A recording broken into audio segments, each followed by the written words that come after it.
तो इस video lecture में जो हम स्टार्ट करेंगे आज वो पीसीटी फिजिक्स क्लास टेस्ट आपका सेकंड और थर्ड कवर करेंगे। ठीक है, पीसीटी फर्स्ट हम कर चुके हैं, 11 लेक्चर हमारे हो चुके हैं, ये आपका जो लेक्चर चल रहा है वो 12 लेक्चर है। तो चलिए हम स्टार्ट करते हैं। आप स्क्रीन पर देखिएगा क्वेश्चंस और हम उसको सोल्व करने की कोशिश करेंगे, कुछ आप सोल्व करने की कोशिश करेंगे और कुछ क्वेश्चंस ऐसे भी होंगे जो आपके बोर्ड में पहले भी आए हुए हैं। ठीक है, तो प्रैक्टिस करिएगा अच्छे से, जितने भी आपने प्रीवियस लेक्चर पढ़े उसके बेस पर ये क्वेश्चन है। तो अभी हम स्टार्ट कर रहे हैं वो पीसीटी, आपका पीसीटी सेकंड स्टार्ट कर रहे हैं। ठीक है, ये आपका पीसीटी सेकंड कौन सा है? PCT second. ठीक है, अब इस पीसीटी सेकंड में पहला क्वेश्चन है, आप स्क्रीन पर देख रहे हैं, जैसा कि स्क्रीन पर आपको दिख रहा है। स्क्रीन पर जो आप देख रहे हैं इसमें आप ध्यान से देखिए, question number first PCT second में जो क्वेश्चन नंबर फर्स्ट है, आपको पता ही है हमारे पीसीटी का रूल क्या है कि 15 मार्क्स का ये होता है और इसमें फर्स्ट 5 क्वेश्चन जो होते हैं आपके ऑब्जेक्टिव्स होते हैं और इसके बाद सेकंड क्वेश्चन जो होता है वो सेकंड 2 नंबर का होता है। थर्ड क्वेश्चन एडजस्टेंस आंसर रीजन का ले लेते हैं हम 3 नंबर के और बाकी बचे हमारे पास 5 नंबर के। तो फर्स्ट क्वेश्चन है the minimum energy required to free an electron is called, है ना। ये कह रहा है प्यारे बच्चों, ये कह रहा है कि इलेक्ट्रॉन को फ्री करने के लिए जो कम से कम एनर्जी आपके पास होती है उसे क्या कहते हैं? भाई मेटल के सरफेस से किसी इलेक्ट्रॉन को इजेक्ट करना है, बाहर निकालना है तो उसको एनर्जी देनी पड़ेगी ना। तो वो कम से कम एनर्जी देंगे जिससे वो इलेक्ट्रॉन बाहर निकल जाए। एक्चुअल में उस एनर्जी को क्या कहेंगे? करंट कहेंगे, पोटेंशियल कहेंगे, वर्क फंक्शन कहेंगे, काइनेटिक एनर्जी कहेंगे। भाई करंट और पोटेंशियल तो हो नहीं सकता है, ये तो एनर्जी नहीं है, सिंपल सी बात है। अब वर्क फंक्शन और काइनेटिक एनर्जी है, लेकिन काइनेटिक एनर्जी भी यहाँ पे नहीं होगी क्योंकि इलेक्ट्रॉन तो अभी मेटल के सरफेस में ही है। तो हम यहाँ पे वर्क फंक्शन लेंगे, आपने पढ़ा है वर्क फंक्शन के बारे में अच्छे से। तो वर्क फंक्शन इसका सही आंसर होगा कि वर्क फंक्शन होता क्या है? Minimum energy required to free an electrons from the any body surface, किसी भी बॉडी के सरफेस से इलेक्ट्रॉन को बाहर निकालना, यही तो है वर्क फंक्शन। ठीक है, हो जाएगा, सी ऑप्शन इसका सही होगा। सेकंड हम देखते हैं यहाँ पे जो सेकंड आप देख रहे हैं, सेकंड में आप ध्यान से देखिए। सेकंड में कहता है during charging by induction 2 bodies are, ठीक है, 2 बॉडीज आर, स्क्रीन पे देख रहे हैं आप। सेकंड क्वेश्चन है ड्यूरिंग चार्जिंग बाय इंडक्शन, यानी चार्जिंग बाय इंडक्शन जब होता है तो 2 बॉडी जो होती है, 2 bodies are rubbed with each other, option A है रब्ड विद ईच अदर, भाई रब तो नहीं होती। Be made in physical contact with each other, जब इंडक्शन ही है, इंडक्शन का मतलब होता है विदाउट फिजिकली कॉन्टैक्ट, तो इसका मतलब ये भी नहीं होगा, बी ऑप्शन भी। अगर सी ऑप्शन की बात करें are placed near to each other, बिल्कुल ये ऑप्शन सही लग रहा है हमें, क्योंकि जो हम 2 ऑब्जेक्ट को, ये 2 बॉडी का जब चार्जिंग बाय इंडक्शन होता है तो उनमें 2 बॉडी पास में रहती है, नज़दीक रहती है, टच नहीं होती, वो फिजिकली कॉन्टैक्ट में नहीं होती है, वो नन तो हो ही नहीं सकता। तो यहाँ पे सी ऑप्शन यहाँ पे भी ठीक होगा। अब हम थर्ड क्वेश्चन की ओर बढ़ते हैं। What is the charge on metal when 5 electron are remove from it? ये कहता है कि what is the charge on metal when 5 electron are remove from it. ठीक है, मतलब इसने ये क्वेश्चन पूछा है कि एक मेटल पर कितना चार्ज होगा अगर उसमें से 5 इलेक्ट्रॉन बाहर निकाल लिए जाए। तो ऑप्शन दिए हुए हैं, जैसे कि आप ऑप्शन देख ही रहे हैं। तो बच्चों यहाँ पे आप देख सकते हैं ना, इस थर्ड क्वेश्चन में आपसे कह रहा है मान लीजिए कोई मेटल का सरफेस है, इसमें से आपने 5 इलेक्ट्रॉन को बाहर निकाल दिया, राइट? कितने? 5 इलेक्ट्रॉन्स को आपने बाहर निकाल लिया, तो इस पे कितना चार्ज बचेगा? भाई आप सोच के देखिए थोड़ा कि अगर इसमें 5 इलेक्ट्रॉन आपने बाहर निकाल लिया तो ऑब्वियसली यहाँ पे पॉजिटिव 5 कंसिडर किया जाएगा, इस पे चार्ज कितना कंसिडर किया जाएगा? पॉजिटिव 5, है ना। तो यहाँ पे क्वांटाइजेशन ऑफ चार्ज से प्लस माइनस एन वाला फॉर्मूला लगाएंगे।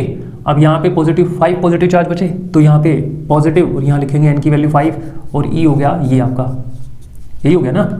तो 8.0 इंटू 10 की पावर माइनस 19 कूलम आपके पास आंसर आ गया, सिंपल है। ऑप्शन आपके पास है बी सही।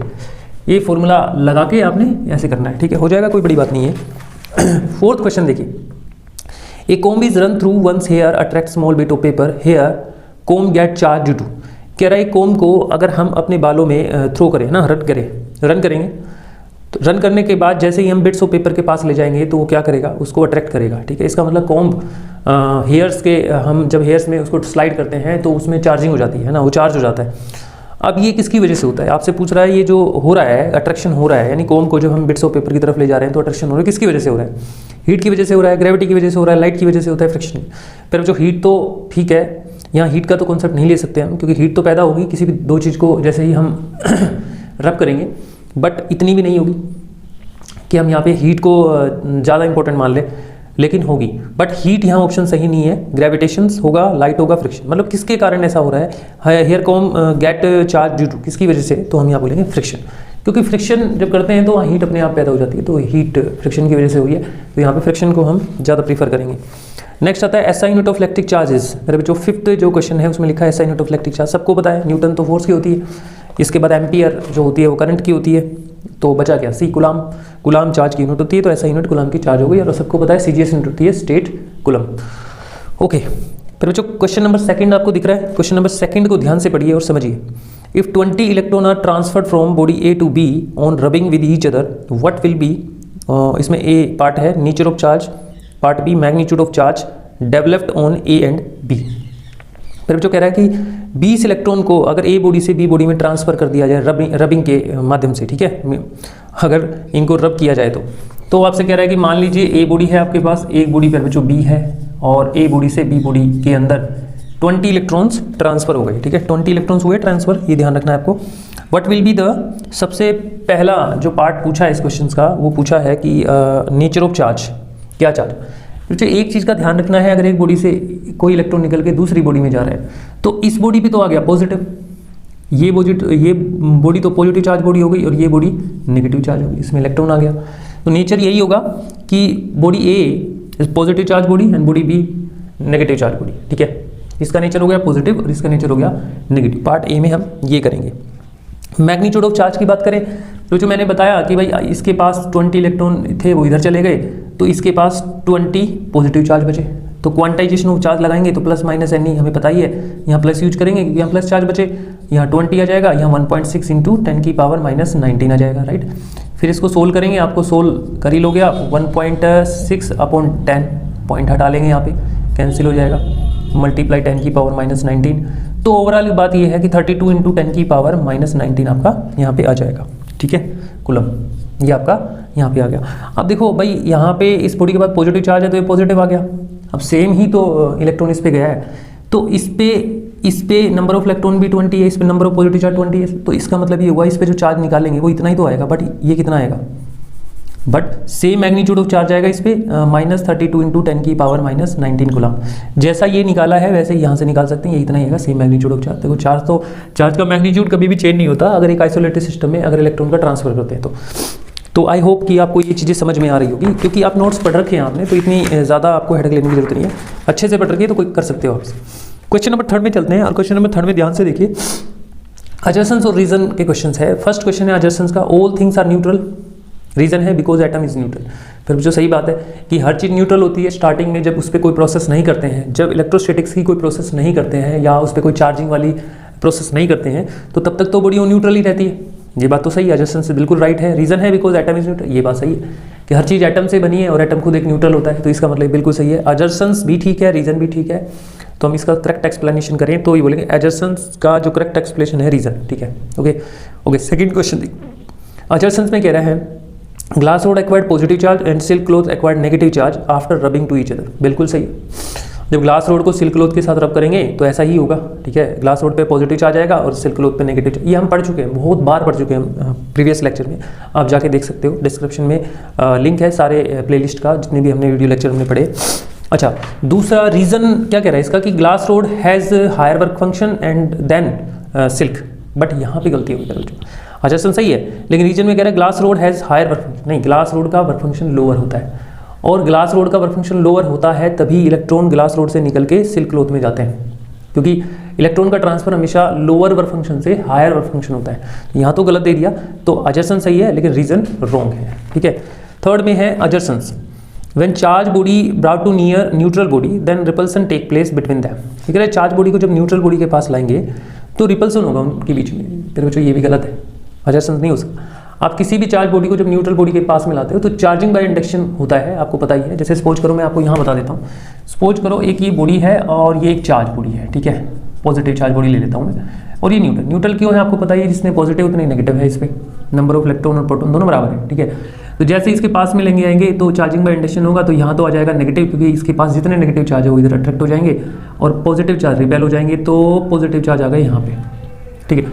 अब देखो ये पॉजिटिव चार्ज बॉडी और इस साइड में नेगेटिव चार्ज है, तो अट्रैक्शन हो रहा है ना, ये तो न्यूट्रल है, ये चार्ज है, तो अट्रैक्शन होगा फिर बच्चों, तो ये थोड़ा गलत है, थोड़ा क्या पूरा ही गलत है अजर्सेंस। अच्छा, अजर्सेंस गलत है। रीजन दे रहा है neutral body has no charge, ठीक है, तो बात ही नहीं है neutral body has no charge, ये बात ठीक है, लेकिन न्यूट्रल बॉडी के पास नेट चार्ज जो है वो 0 होता है, तो यहाँ पे अजर्सेंस गलत है और रीजन जो है आपके पास वो सही है। क्वेश्चन नंबर 4 में देखिए, 2 identical metallic sphere of exactly equal masses are taken, one is given positive coulomb of charge and other an equal negative charge, are their masses equal after charge.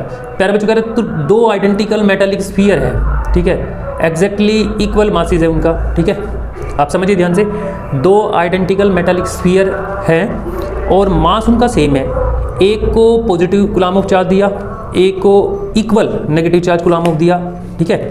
अब their masses equal after charging, उनका masses क्या अगर are their masses equal after, अगर मान लो इनको charge कर दिया जाए आफ्टर चार्जिंग, चार्जिंग के बाद क्या इनका मासेस इक्वल होगा? फिर जो एक एक्सप्लेन करना है, 5 मार्क्स का क्वेश्चन है ये। क्वेश्चन आपको कमेंट्स में बताना है या इस क्वेश्चन को आप खुद ट्राई करेंगे। अगर नहीं आए तो इस क्वेश्चन को कमेंट्स में मुझे बताना है, मैं आपको बताऊंगा, लेकिन आपको खुद ट्राई करना है।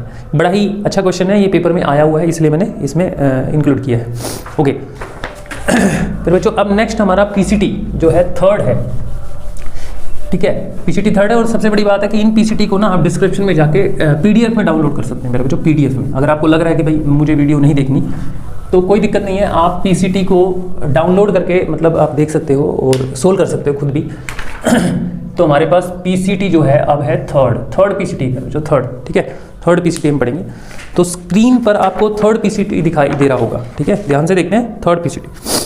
थर्ड पीसीटी का जो क्वेश्चन फर्स्ट है वही 5 क्वेश्चन ऑब्जेक्टिव होंगे, एमसीक्यू होंगे। तो फर्स्ट क्वेश्चन है does the motion of body effect it's charge, does the motion of body effect it's charge, क्या अगर किसी बॉडी का मोशन होता है तो क्या उसके चार्ज पे इफेक्ट पड़ता है? प्यारे बच्चों इसने कहा है नो, स्मॉल चेंज, थोड़ा सा चेंज होगा, सी यस, डी नन। प्यारे बच्चों ये तो बहुत गलत बात है कि अगर मान लो कोई ऑब्जेक्ट मोशन में है तो उसका चार्ज चेंज हो जाए, ऐसा हो ही नहीं सकता, क्योंकि मोशन या स्पीड, किसी ऑब्जेक्ट की स्पीड का किसी ऑब्जेक्ट के चार्ज पर कोई असर नहीं पड़ता। तो यहाँ ऑप्शन आएगा नो। हमने अच्छे से कराया था इनवेरिएंस ऑफ चार्ज वाले टॉपिक में, तो बोलेंगे नो। प्यारे बच्चों नो, कोई असर नहीं पड़ेगा, तो हम इसमें ध्यान रखेंगे। सेकंड क्वेश्चन है number of electron present in -1.6 into 10⁻⁻6 coulomb of charge. फिर बच्चों कह रहा है कि इतने कूलम ऑफ चार्ज में कितने नंबर ऑफ इलेक्ट्रॉन होंगे? फिर बच्चों देखो चार्ज एक बॉडी पे मान लो चार्ज दिया हुआ है, कितना है फिर बच्चों? -1.6 इंटू 10⁻⁻6 कूलम, ठीक है, स्क्रीन पे दिख रहा है आपको। सेकंड क्वेश्चन देखो, तो इतना चार्ज है, इस चार्ज के अंदर कितना इलेक्ट्रॉन होंगे? नेगेटिव चार्ज है तो इलेक्ट्रॉन ही होंगे, ठीक है। तो देखो क्यू को एक्चुअल में आप कैसे लिख सकते हो? +-ne। अब क्यू कितना है? -1.6 इंटू 10⁻⁻6 है, ठीक है। अब यहाँ पे देखो इलेक्ट्रॉन पूछा है तो नेगेटिव चार्ज लगाना पड़ेगा, ठीक है। अब n कितना है निकालना है, और ये कितना है? 1.6 इंटू 10⁻⁻19। अब हम माइनस से तो माइनस कैंसिल कर ही रहे हैं, तो n को बाहर निकालेंगे तो 1.6 इंटू 10⁻⁻6, और यहाँ आ जाएगा 1.6 इंटू 10⁻⁻19, कैंसिल हो गया है। तो 10⁻⁻6 और ये ऊपर चला जाएगा, ये ऊपर चला जाएगा तो प्लस में हो जाएगा। तो फिर बच्चों अब देखो कितना है आपके पास, 10⁻+13, कितने इलेक्ट्रॉन होंगे? इतने इलेक्ट्रॉन होंगे, 10⁻13 इलेक्ट्रॉन होंगे। फिर बच्चों 10⁻13 इलेक्ट्रॉन होंगे। तो इसमें सही ऑप्शन हम ढूंढते हैं, सही ऑप्शन हमारे पास है सी, क्योंकि 10⁻1 नहीं है, 10⁻12 नहीं है, 10⁻13 ही हुआ, और 10⁻14 तो होगा नहीं हमारे आंसर में। देखें तो 10⁻13 हमारा सही आंसर आ रहा है। ओके अब पीसीटी थर्ड का आपका थर्ड क्वेश्चन देखते हैं। देखो थर्ड क्वेश्चन दिख रहा है आपको, the property of charge in the total charge of isolated system remain constant is called. ये कह रहा है चार्ज की वो प्रॉपर्टी जिसमें टोटल चार्ज, किसी आइसोलेटेड सिस्टम का जो टोटल चार्ज है वो हमेशा कांस्टेंट होता है। फिर बच्चों किसी आइसोलेटेड सिस्टम है ना, आइसोलेटेड सिस्टम आप समझ ही गए कि बाहर से चार्ज जो है अंदर नहीं आ सकता, किसी सिस्टम के अंदर का चार्ज बाहर नहीं जा सकता। तो उस सिस्टम का जो टोटल चार्ज है ना हमेशा कंजर्व रहता है ना, बदलता नहीं है मतलब। तो इस प्रॉपर्टी को क्या कहते हैं? Additive of charge, conservation of charge, quantization of charge या नन। तो फिर जो ऑब्वियसली कंजर्वेशन ऑफ चार्ज कहा जाता है इस प्रॉपर्टी को, आपने अच्छे से पढ़ा है। हम आगे चलते हैं। क्वेश्चन नंबर आपके पास फोर्थ है, the minimum value of charge on any charge body. ये कहता है किसी चार्ज बॉडी पर मिनिमम चार्ज की कितनी वैल्यू हो सकती है।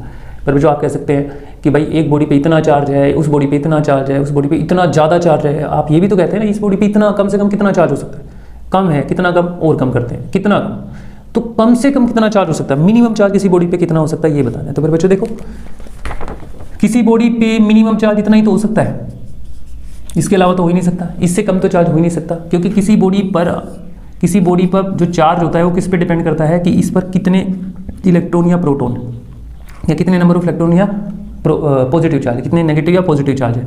अब किसी बॉडी पे या तो एक इलेक्ट्रॉन पाया जाएगा या एक मतलब या तो एक नेगेटिव चार्ज, या तो एक नेगेटिव चार्ज पाया जाएगा या एक पॉजिटिव चार्ज पाया जाएगा, एक से कम तो पाया नहीं जाएगा, ठीक है। तो किसी बॉडी पे इतना ही तो चार्ज हो सकता है और तो हो ही नहीं सकता, ठीक है। Fifth question, can a body have a charge of 2.4 into 10 की power minus 19 coulomb? Possible, not possible, incomplete data, none of this. फिर बेटो ये यहाँ पे आपके पास जो फिफ्थ क्वेश्चन है बड़ा ही इंपॉर्टेंट क्वेश्चन है, आप इसको ध्यान से देखिए। फिफ्थ क्वेश्चन में आपसे कह रहा है can a body have a charge of 2.4, एक बॉडी पे चार्ज है मान लो 2.4 इंटू 10 की पावर आपके पास आ गया माइनस 19 कूलम। तो आपसे पूछ रहा है क्या इस किसी बॉडी पर इतना चार्ज पॉसिबल है? क्या किसी बॉडी पर इतना चार्ज पॉसिबल है? तो जो करना क्या है, फॉर्मूला है Q is equal to plus minus n e, positive charge है तो 2.4 इंटू 10 की power minus 19 is equal to plus, लगाओ या मत लगाओ, क्योंकि ये तो पॉजिटिव चार्ज है तो पॉजिटिव यूज होंगे, और ई की वैल्यू 1.6 इंटू 10 की पावर माइनस 19। अब एन निकालेंगे मेरे बच्चों, 2.4 इंटू 10 की पावर माइनस 19 अपॉन 1.6 इंटू 10 की पावर माइनस 19, ये तो कैंसिल हो गया। और मेरे बच्चों ये देखो, ये पॉइंट से पॉइंट कैंसिल हो गया, 24/16। अब ध्यान से देखिए, अगर इसको हम थोड़ा सा ब्रेक करें, 5 और ये 12, ठीक है, हो गया। अब देखो ध्यान से, क्या ये नंबर एग्जैक्ट आएगा? ध्यान से देखिए कितना आएगा, ये नंबर कितना आएगा भाई, 2 पे जाएगा और 4 पे, ये जाएगा ना, देखो 10 और पॉइंट लगेगा 0, हाँ आपके पास ये नंबर आया। ये इसका मतलब ये हुआ कि किसी बॉडी पे कितने नंबर ऑफ प्रोटॉन है, इतने हैं, या कितने नंबर ऑफ पॉजिटिव चार्ज है, 2.4 हो सकता है? नहीं, क्योंकि हमने बताया हुआ था ये जो n होता है ना, क्वांटाइजेशन ऑफ चार्ज हमने पढ़ा था, ये n होता है, ये फ्रैक्शन नंबर नहीं होता, ये आपका इंटीजर नंबर होता है। n एक इंटीजर नंबर होना चाहिए, लेकिन ये तो फ्रैक्शन आ गया। ये कॉमन सेंस लगाए, क्या किसी बॉडी पे इतने नंबर ऑफ प्रोटॉन या इलेक्ट्रॉन हो सकते हैं? 2.4, आधा इलेक्ट्रॉन, 1.5 इलेक्ट्रॉन, 3.5 इलेक्ट्रॉन, 3.5, 3.8 नहीं हो सकते। इस वजह से ये चार्ज भी पॉसिबल नहीं है किसी बॉडी पे, ठीक है। Okay, question number second, what is the conservation of electric charge and right 2 examples. फिर बच्चों कंजर्वेशन ऑफ इलेक्ट्रिक चार्ज क्या होता है और इसके 2 एग्जांपल लिखने हैं। आपको नोट्स में अच्छे से करा रखा है, आप इसका आंसर भी कमेंट्स में बता सकते हैं कि कंजर्वेशन ऑफ इलेक्ट्रिक चार्ज क्या है, और इसके 2 एग्जांपल भी दे सकते हैं, और एग्जांपल भी मैंने अच्छे से आपको समझाए थे, प्रीवियस लेक्चर में जाके देख सकते हो। क्वेश्चन नंबर 3 है आपका, ये आपके एडजसेंस एंड रीजन वाले क्वेश्चन है। बच्चों आप जैसे कि स्क्रीन पर देख रहे हैं, एडजसेंस और रीजन में स्क्रीन पे आप क्या देख रहे हैं। फर्स्ट क्वेश्चन है, when ebonite rod rubbed with fur then ebonite rod acquired positive charge but fur not acquired any charge. बेटो एडजसेंस में कह रहा है कि जब एबोनाइट रोड को आप फर के साथ मतलब एक तरह से रब करते हो तो एबोनाइट रोड तो एक्वायर कर लेती है पॉजिटिव चार्ज, ये तो गलत हो गया, और फर एक्वायर करती है, कोई भी चार्ज एक्वायर नहीं करती है, तो गलत हो गया। फिर बच्चों ये गलत है, ऐसा नहीं होता है, ठीक है, ऐसा नहीं होता, ये तो रॉन्ग है। ये जैसा कि आपको पता है, टाइम वेस्ट करने की बात नहीं है इसमें, ये आपको पता है, अच्छे से मैंने करवा रखा है, तो ये गलत है। रीज़न है because ebonite rod and for both have same work function, ये तो बिल्कुल ही गलत है, मतलब एडजसेंस भी गलत है और रीज़न भी गलत है, वर्क फंक्शन तो अलग अलग है इनका। अब फिर बच्चों कहता है कि सेकेंड एडजसेंस, charge can be transferred from one body to other, बिल्कुल ठीक, चार्ज एक बॉडी से दूसरी बॉडी में ट्रांसफर हो सकता है, बिल्कुल हो सकता है। रीज़न है चार्ज आर ट्रांसफरेबल, बिल्कुल ठीक है कि चार्ज ट्रांसफरेबल हो सकता है, चार्ज ट्रांसफर हो सकता है, तो एडजसेंस और रीज़न भी correct explanation. Okay, third question में एडजसेंस है, in case of annihilation of matter total charge is conserved. Annihilation of matter में देखो आपको इस क्वेश्चन में रीजन दिख रहा होगा, एक इलेक्ट्रॉन और एक पॉजिट्रॉन, बताया था ना मैंने पॉजिट्रॉन के बारे में, मैंने एक स्पेशल वीडियो भी बना रखी है कि पॉजिट्रॉन एक्चुअल में क्या होता है, तो डिस्क्रिप्शन में मैं लिंक डाल दूंगा। पॉजिट्रॉन के बारे में आपको अच्छे से पता लगेगा एक स्टोरी से, और इंटरेस्टिंग स्टोरी है, और उससे आप समझ भी पाएंगे कि भाई पॉजिट्रॉन क्या होता है, ठीक है। तो यहाँ पे देखो एक इलेक्ट्रॉन और एक पॉजिट्रॉन जो है, जब वो रिएक्ट होंगे, एनिहिलेशन होंगे, एनिहिलेशन का मतलब निगलना, बहुत तेजी से एक दूसरे से टकराना, ब्लास्ट हो जाना और निगल जाना एक दूसरे को, इसको बोलते हैं एनिहिलेशन। तो यहाँ पे इलेक्ट्रॉन पॉजिट्रॉन का एनिहिलेशन होता है, एनिहिलेशन होने के बाद ये 2 गामा फोटॉन्स बना लेते हैं, देखो 2 गामा फोटॉन्स। अब देखो इलेक्ट्रॉन और पॉजिट्रॉन पे सेम चार्ज होता है लेकिन अपोजिट होता है, तो नेट चार्ज रिएक्टेंट में देखें तो लेफ्ट साइड में नेट चार्ज कितना आ गया, 0। अब गामा भी तो कोई चार्ज ही नहीं होता, तो गामा के चाहे 2 या 1000 पार्टिकल्स भी आ जाए, फोटॉन्स भी आ जाए, तो उस पर चार्ज नहीं है। तो देखो बिफोर रिएक्शन और आफ्टर रिएक्शन जो है नेट चार्ज 0 है, तो ठीक है। एनिहिलेशन ऑफ मैटर वाली रिएक्शन जो है, यानी यहाँ पे देखो मैटर का एनिहिलेशन हो गया, एनिहिलेशन का मतलब होता है, मैटर का एनिहिलेशन का मतलब होता है कि जो मैटर है ना यहाँ पे वो खत्म हो गया, और खत्म हो गया किस में कन्वर्ट हो गया, फोटॉन्स की एनर्जी में, यानी एनर्जी आ गई ना, फोटॉन के पास एनर्जी होती है एनर्जी में। तो यहाँ पे बिल्कुल एडजसेंस भी सही है और रीजन भी करेक्ट है। तो फोर्थ क्वेश्चन आप देख रहे हैं, फोर्थ क्वेश्चन केस स्टडी का है। देखिए ये क्वेश्चन फोर्थ जो है आप खुद करेंगे, मैं आपको समझा देता हूँ। When ebonite rod rubbed with fur then ebonite rod acquired one type of charge and fur acquired other type because electron transfer from lower work function to higher work function। Case study में कह रहा है कि एक ebonite road है, उसको हमने फर के साथ रब किया, एबोनाइट रोड पे आ गया एक टाइप का चार्ज और फर के पास आ गया अदर टाइप का चार्ज, क्योंकि इलेक्ट्रॉन ट्रांसफर हुआ है लोअर वर्क फंक्शन से हायर वर्क फंक्शन में। तो जवाब देना है आपको first, what do you mean by the charging. एक तो भाई चार्जिंग क्या होता है, एक which type of charge acquired by ebonite rod and fur, भाई रब करने पर किस टाइप का चार्ज आएगा एबोनाइट रोड पे और फर पे। थर्ड क्वेश्चन में ना which type of method use for charging here, किस टाइप की चार्जिंग यहाँ यूज की गई है। भाई चार्जिंग भाई रबिंग ही है यहाँ पे, तो फ्रिक्शन भी बोल सकते हैं। In which have more work function for ebonite rod and fur, इनमें से किसका वर्क फंक्शन ज़्यादा होगा, ये सब कुछ बताना है आपको। फिफ्थ में what will be the effect on mass of ebonite और फर ड्यूरिंग चार्जिंग, ड्यूरिंग की जब चार्जिंग होगी, चार्जिंग के दौरान जो है मास जो है एबोनाइट के पर क्या पड़ेगा, उसके मास पर क्या असर पड़ेगा और फर के मास पर क्या असर पड़ेगा, बताना कमेंट्स में बताना है। तो बच्चों हमने पीसीटी सेकंड और पीसीटी थर्ड पूरा कर लिया है, आप प्रैक्टिस करिए और अपने डिस्क्रिप्शन में जाके इनके पीसीटी सेकंड और थर्ड के पीडीएफ फाइल भी डाउनलोड कर सकते हैं और इसको प्रैक्टिस कर सकते हैं। So thank